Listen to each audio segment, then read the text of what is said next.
অনুরাগের ছোঁয়া ধারাবাহিকের আজকের পর্বে দেখা যায় গুরুদেবের মতো সেজে যে লোকটি মাটিতে লুটিয়ে পড়ে থাকে তাকে ধরে কুন্তলা কাঁদে আর বলে যে সেনগুপ্ত আমার গুরুদেবের এই অবস্থার জন্য আপনার স্ত্রী দায়ী। আপনার স্ত্রী আমার গুরুদেবকে বাঁচতে দিল না। আমি কিন্তু আপনার স্ত্রীকে ছাড়ব না। আমার গুরুদেবের এই অবস্থার জন্য আমি সারা জীবন আপনার স্ত্রীকে শাস্তি দেওয়ার ব্যবস্থা করে যাব। এই বলে কুন্তলা কান্নাকাটি করে একাকার অবস্থা করে দীপা সূর্যকে বলে, ডাক্তারবাবু, ওই কুমার আমাদেরকে ওর মুখ দেখতে হবে। অন্যদিকে কুন্তলা কিছুতেই মুখ দেখাতে চায় না। বেশ ভয় পেয়ে যায় কুন্তলা।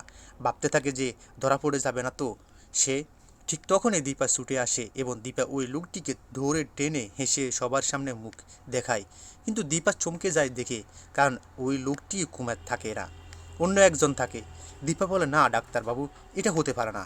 এখানেও কুমার ছিল, আর এখন আমরা তাকে দেখতে পাচ্ছি তাকে সাজিয়ে রেখে কুমার পালিয়েছে। কুন্তলা নাটক করে বলে, আপনি আর কত মিথ্যে কথা বলবেন মিসেস সেনগুপ্ত, এটাই আমার গুরুদেব। এই কুমার তোমার কেউ এই বাড়িতে ছিল না। অন্যদিকে সূর্য দীপাকে বলে, দীপা, কুমারী যদি থাকে তাহলে কোথায় গেল? এতটুকু সময়ের মধ্যে এই তো ওনাকে দেখতে তো বোঝা যাচ্ছে উনিই গুরুদেব। অন্যদিকে জয়ও গোটা বিষয় দেখে বেশ গাঁটবে যায়। ভাবতে থাকে যে সে যখন দেখেছিল তখন মুখটা একদম স্পষ্ট দেখা যাচ্ছিল না।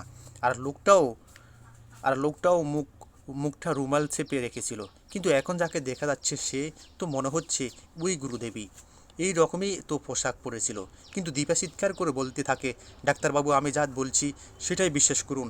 আমি কুমারকে নিজের চোখে দেখেছিলাম।